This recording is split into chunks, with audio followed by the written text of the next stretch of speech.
Pauta 2, a rede social X, o antigo Twitter, diz que espera o fechamento no Brasil e que não irá cumprir a determinação imposta por Alexandre de Moraes.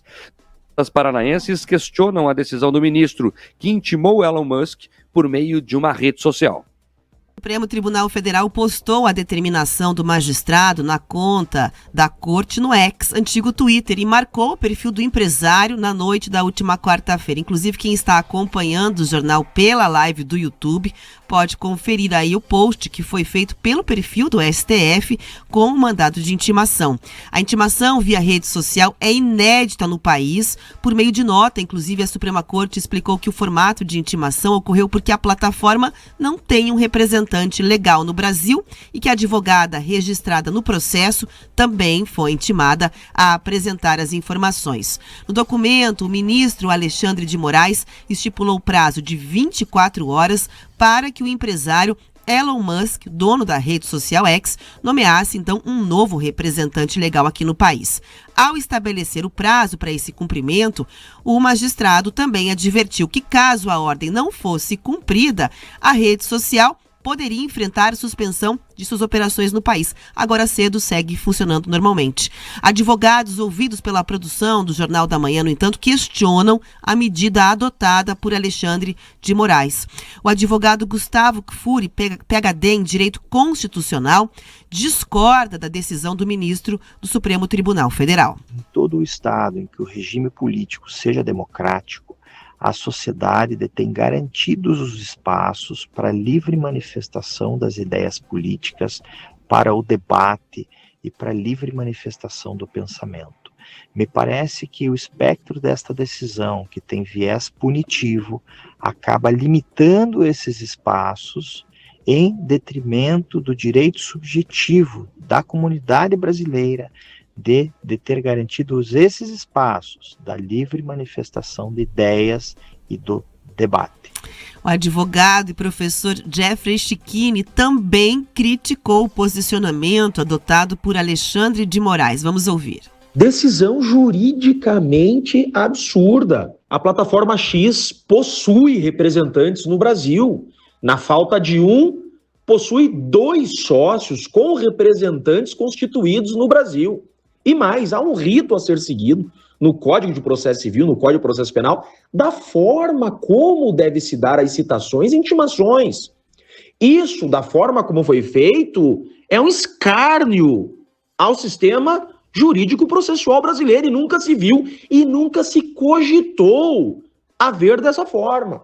Ademais, não há qualquer previsão constitucional e legal para que assim agisse a Suprema Corte, que tem competências pré-fixadas.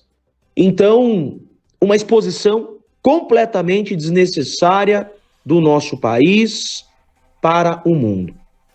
O advogado especialista em direito constitucional, Flávio Pansieri, também comentou a decisão do ministro.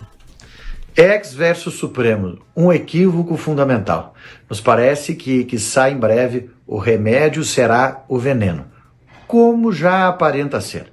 A citação feita de Elon Musk parece de forma clara, muito mais uma birra institucional do que efetivamente um ato para produzir efeitos no mundo jurídico. Em especial porque o próprio Elon Musk não é mais o CEO da empresa, portanto sem capacidade para receber intimações de quaisquer órgãos judiciários brasileiros. Me parece que está na hora de pensarmos em um pouquinho mais de autocontenção e de um rever por parte do Supremo Tribunal Federal de uma série de condutas que vem trazendo um enfrentamento institucional exacerbado em todo o país e agora envolvendo os atores internacionais. Em uma série de postagens nas redes sociais, Elon Musk comentou a decisão do ministro, inclusive chegou a fazer uma comparação com montagens, de Alexandre de Moraes com vilões aí do cinema, do Star Wars, do Harry Potter, e em um comunicado oficial publicado ontem à noite, aí a rede social X reforçou que não iria cumprir a determinação que foi imposta pelo magistrado, ou seja, indicar aí o tal representante legal da empresa no país.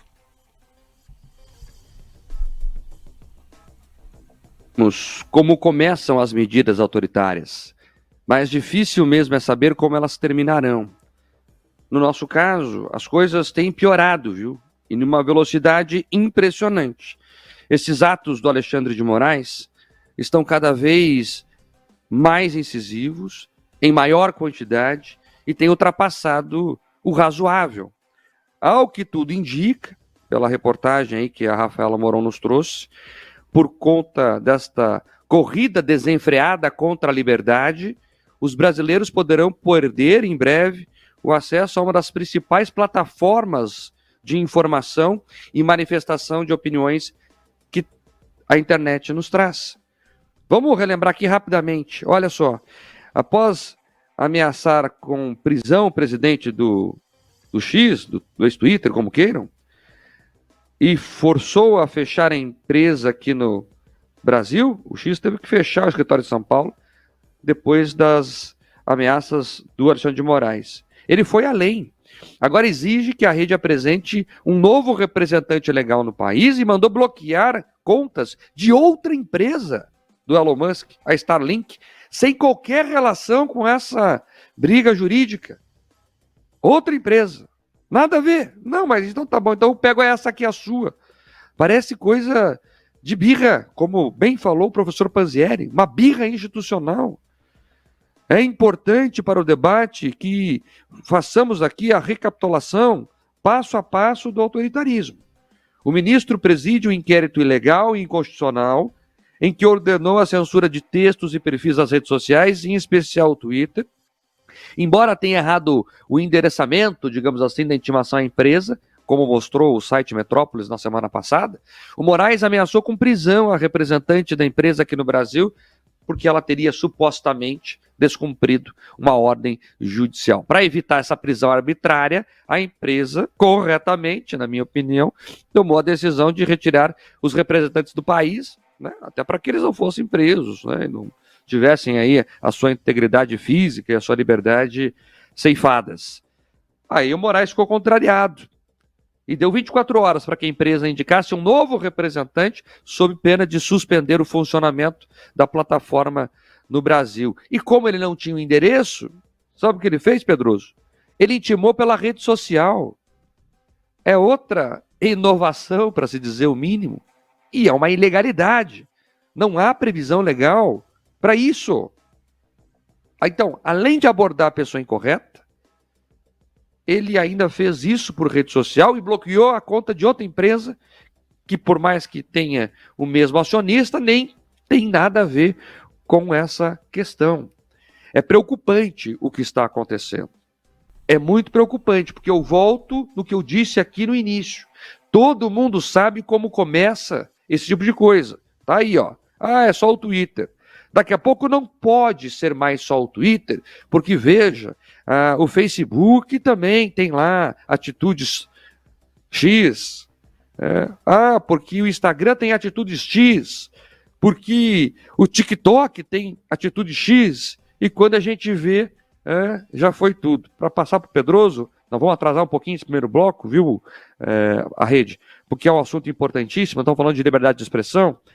Mas daqui a pouco, Pedroso, a gente tem que retomar Hayek, que é um grande filósofo que fala sobre a liberdade, e ele fala que a liberdade é nos tirada como um salame fatiado, em pequenas fatias, fininhas fatias, para você não perceber.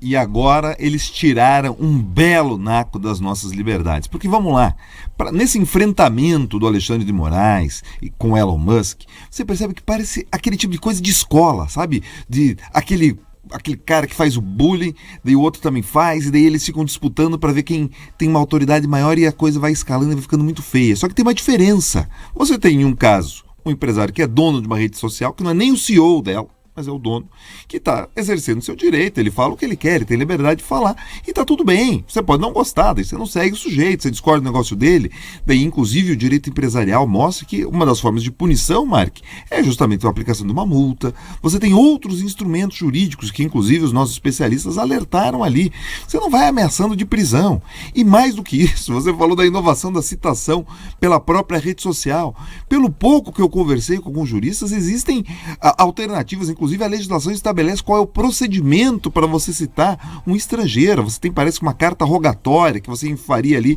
via as embaixadas. Enfim, você tem instrumentos para isso.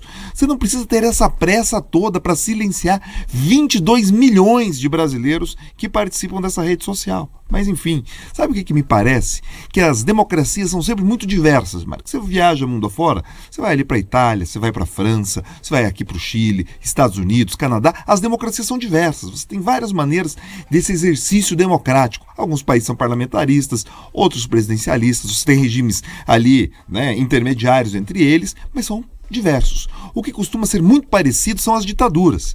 E com essa decisão que ainda talvez venha a ser implementada, o Brasil vai estar alinhado com a China, com o Irã, Mianmar, Rússia, Coreia do Norte, enfim, companhias que não me agradam.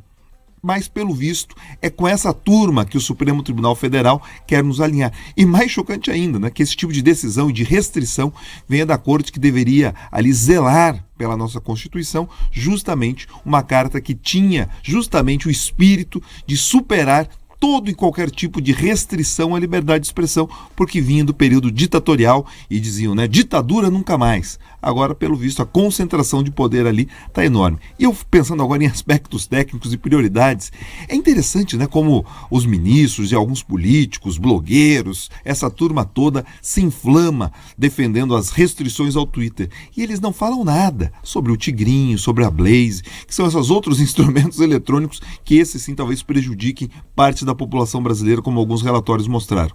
Mas eles talvez considerem atividades criminosas e grupos criminosos menos perigosos do que o fato de que a gente consiga nos expressar livremente e questionar os poderosos.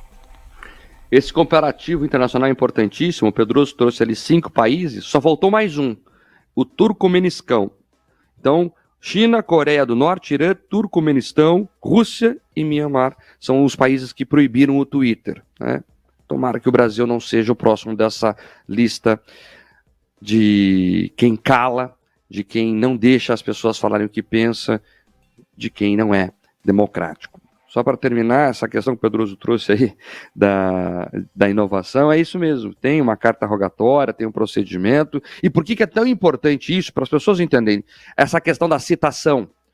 Porque se a pessoa não souber que há um processo contra ela, não há justiça, porque ela tem que ter o direito de se defender. É por isso que no mundo jurídico é tão importante o rito, o rito de citar as pessoas que estão sendo processadas, para que ela seja avisada, olha, aqui está uma acusação contra você, vem aqui e dê a sua versão dos fatos, vem aqui e se defenda.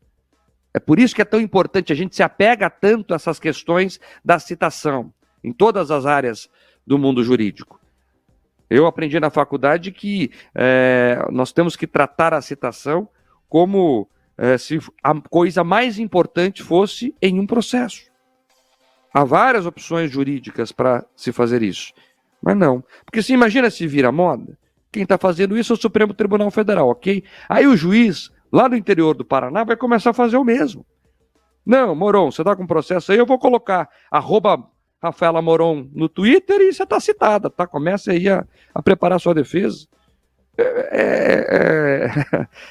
Chega a ser risível, mas infelizmente é verdade. A gente vai acompanhando esse caso e vai trazendo as informações para vocês.